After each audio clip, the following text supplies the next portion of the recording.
Halo semuanya, pada kesempatan kali ini aku akan menjelaskan ke kalian mengenai materi termokimia. Yuk kita diskusi sama-sama.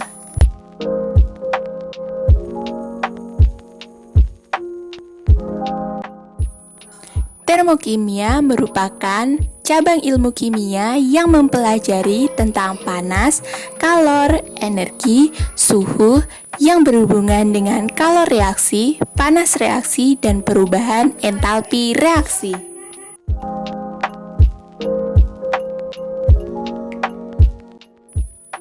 Memangnya apa reaksi yang terjadi?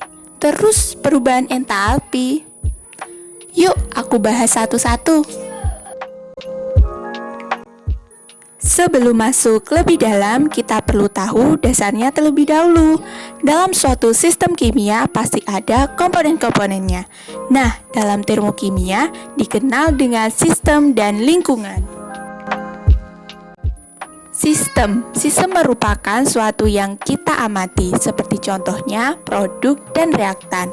Sedangkan lingkungan merupakan suatu di luar sistem namun tetap mempengaruhi sistem tersebut. Seperti contoh pada gambar, pemanasan larutan. Larutan tersebut merupakan sistem, sedangkan panas pada punsen adalah lingkungan. Walaupun di luar sistem, tetap berpengaruh dari panas yang dihasilkan.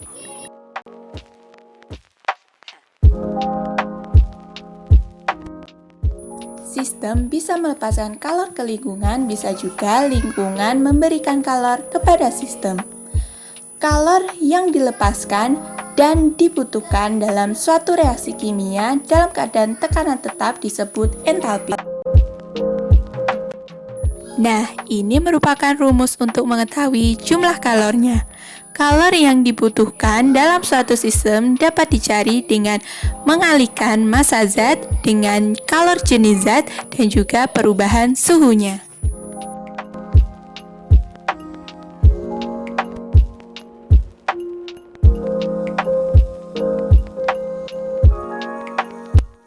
Setelah memahami konsep dasarnya, selanjutnya kita akan membahas reaksi yang terjadi.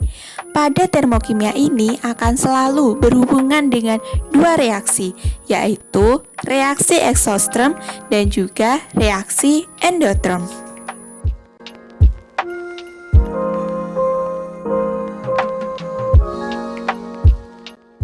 Reaksi eksoterm merupakan reaksi kimia yang membebaskan kalor. Kalor akan keluar dari sistem dan ke lingkungan. Hal ini ditandai dengan suhu sistem yang naik. Dalam hal ini, entalpi akan bernilai negatif.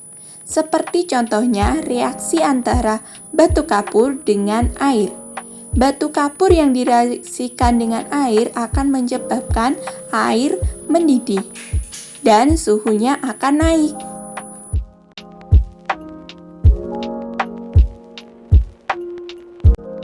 Reaksi endoterm merupakan reaksi kimia yang menyerap kalor. Kalor akan bergerak dari lingkungan dan ke sistem. Hal ini ditandai dengan suhu sistem yang turun. Dalam hal ini, entalpi akan bernilai positif. Seperti contohnya adalah peristiwa melelehnya es batu.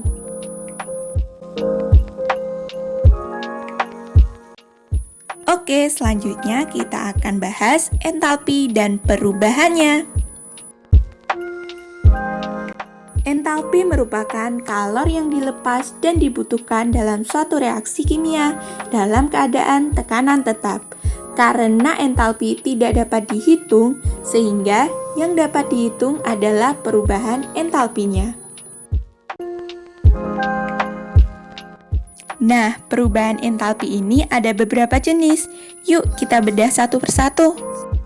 Yang pertama, entalpi pembentukan. Entalpi pembentukan adalah perubahan kalor yang dihasilkan ketika 1 mol suatu senyawa dibentuk dari unsur-unsurnya pada tekanan 1 atm dan suhu 25 derajat Celcius. Nah, pada contoh merupakan pembentukan dari air yang memiliki entalpi sebesar minus 241,8 kJ per mol. Yang kedua, entalpi penguraian. Entalpi penguraian merupakan perubahan entalpi pada penguraian 1 mol senyawa menjadi unsur-unsurnya dalam keadaan standar, yaitu suhu 25 derajat Celcius dan tekanan 1 atm. Pada entalpi penguraian ini merupakan kebalikan dari reaksi pembentukan. Bila reaksi pembentukan eksoterm, maka reaksi penguraiannya endoterm, dan bila reaksi pembentukannya endoterm, maka reaksi penguraiannya eksoterm. Yang ketiga adalah entalpi pembakaran, yaitu perubahan entalpi pada pembakaran 1 mol zat dengan gas oksigen pada keadaan standar, yaitu suhu 25 derajat Celcius dan tekanan 1 atm. Nilai dari entalpi pembakaran ini akan selalu negatif.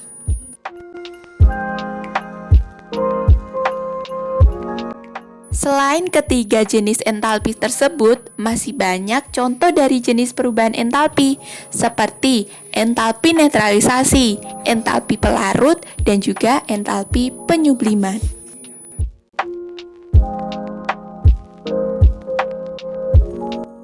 Selanjutnya, kita akan membahas alat-alat yang digunakan untuk menentukan besarnya kalor pada suatu zat.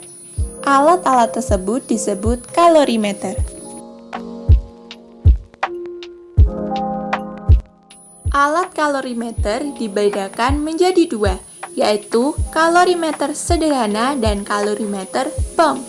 Pada kalorimeter sederhana, dilakukan atau digunakan pada zat yang memiliki tekanan konstan, sehingga entalpi akan sama dengan kalor reaksinya.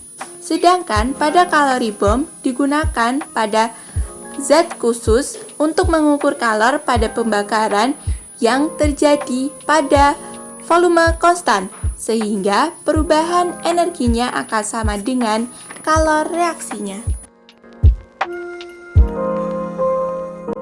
Pada materi termokimia ini didasari dan berlakunya hukum Hess. Hukum Hess ini merupakan hukum penjumlahan kalor, yaitu kalor reaksi dari suatu reaksi tidak bergantung pada mekanisme atau tahap reaksi, apakah reaksi tersebut berlangsung satu tahap atau beberapa tahap.